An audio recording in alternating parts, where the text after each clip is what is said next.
I think the recent adoption and the subsequent murder of an emir in Sokoto was a news loud enough nationwide and should be taken as a message to our traditional institutions, especially the traditional rulers. The major emirs, the obas. They should understand that when a system is as bad as Nigeria is today, it gets to everyone. It will get to everyone. If it has not gotten to you today, just be patient. It's a matter of time. Who would have believed that somebody as of a personality of that of an emir can be adopted and eventually murdered? To the extent that even the corpse hasn't been released. I don't know if it has been released as at now, but the last time I knew about it, 60 million naira was still being demanded for the release of the corpse. If we had a sane society, would that happen? Now, our traditional institutions should know that being on the side of the government, even though they pay you, even though they are superior to you, shouldn't be a priority. When the people revolt for bad governance, it is always for the good of the majority of the people. But here you will see our royal fathers, our monarchs, being against what the people are actually doing, always like supporting the government. Nothing wrong with if a father mediates in between two bodies, should there be a conflict or an attempt to have a conflict. But always taking side with the government is not going to help anybody. Especially when you have the kind of government Nigeria is having today.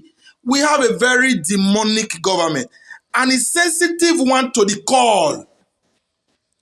Now an emir has just been dealt with in this manner. What about me, where be nobody? What about you watching this video that is actually a nobody? What's your fate?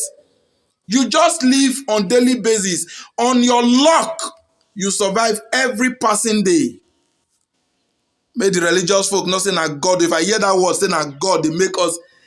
You are always lucky. Whenever you survive the day, thanks your star. The next person wasn't lucky.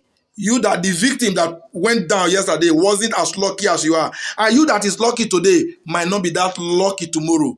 That is why we needed a better Nigeria. But yet, some people in high places say Nigeria will never get better. And I ask, if Nigeria eventually become a better place, who will lose? This is a question that we must underline. If Nigeria today becomes better and safe and has become like the sane society, who will run at lost? Who will be pained? What will be the negative effect on some people? I really want somebody to answer this. Otherwise, I can't see the reason why our traditional institution would not allow the government be spoken to for doing the wrong thing. Because I can't see a reason where when the people want to revolt against bad governance, that is when our monarchs, that is when our religious father will step in to say, my children, calm down. It is good to say, my children, calm down, don't go and fight. That's fine. But don't you think as a father, it's also good to tell the person intimidating your child, hey, you young man, stop offending this child. Give him what he wants. Wouldn't that be a balanced equation? I cannot condemn the words of traditional rulers and monarchs. No, I'm a nobody. I'm not in a position to do that. I respect their offices and throne. It is ordained. It is not elected. It is not elective. But they are our fathers. I think as a point, we have reasons to cry to our fathers that this is what we are passing through as their children, and then we elevate our voice to the authority. I don't think our monarchs have been doing that. They've obviously not been doing that. So now, the evil hands of the bad governors is gradually getting to them. If an emir can be taken from the palace or wherever he was taken from, then who is safe? Nobody. So our traditional papa them, when I sit up, the cane now is touching everyone. And if it continues like this, it will touch everybody, woto, and wotoristically. We all must do the rightful, or else